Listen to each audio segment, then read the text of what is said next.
วิธีเก็บกุ้งให้อยู่สดได้3-4เดือนแบบสบายเลยส่วนตัวข้อยเนี่ยข้อยเก็บแบบนี้พี่น้องหรือว่าถ้าผู้ใดมีวิธีที่มันดีกว่านี้หรือว่ามันเวิร์กกว่านี้แล้วก็ไวกว่านี้แต่ว่ายังคงความสดสามารถแนะนำข้อยเข้ามาได้พี่น้องผู้ใดแนะนำเข้ามาเนี่ยข้อยจะขอบมกขอบใจหรือว่าขอบคุณหลายๆพี่น้องส่วนตัวข้อยนี่มันข้อยเฮ็ดแบบนี้พี่น้องหลังจากข้อยได้กุ้งมานี่ข้อยก็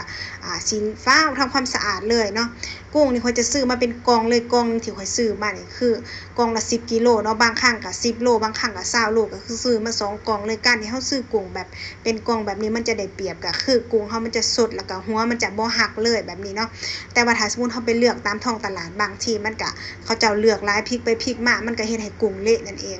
หลังจากได้กุ้งมาแล้วข้อยสิมาล้างทำความสะอาดตัดชิ้นส่วนที่ว่าเฮาบ่ใส่ออกก็คือเป็นพวกหนวดมันบ่พวกตีนมันบ่เนาะแล้วแต่เมนูที่ว่าเฮาจะเฮ็ดก็คืออันนี้ที่ข้อยเลี้ยงตัวนี้นี่คือเป็นเมนู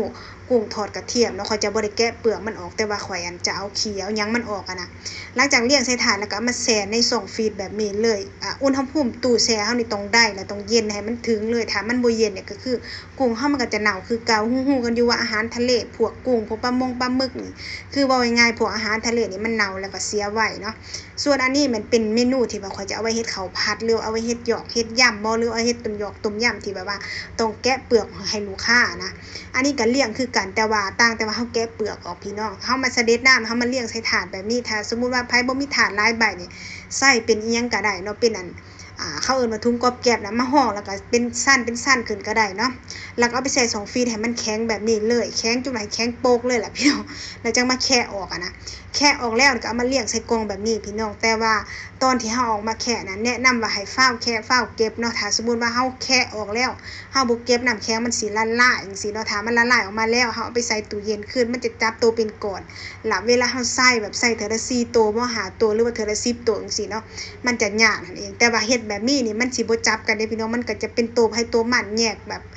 ชิ้นส่วนกันนะส่วนอันกุ้งอันที่ว่าเอาไว้เฮ็ดกดทอดกระเทียมนี่มันจะง่ายแบบนึงคือมันยังมีเปลือกอยู่มันจะบ่ติดกันปานใดนะบอกเลยว่าวิธีเก็บแบบนี้นี่คือหลายคนถามแฮงว่าเป็นหยังกุ้งข้อยคือหัวแบบว่าบ่ดำแล้วก็บ่ซ้ำเนาะข้อยเฮ็ดแบบนี้พี่น้อง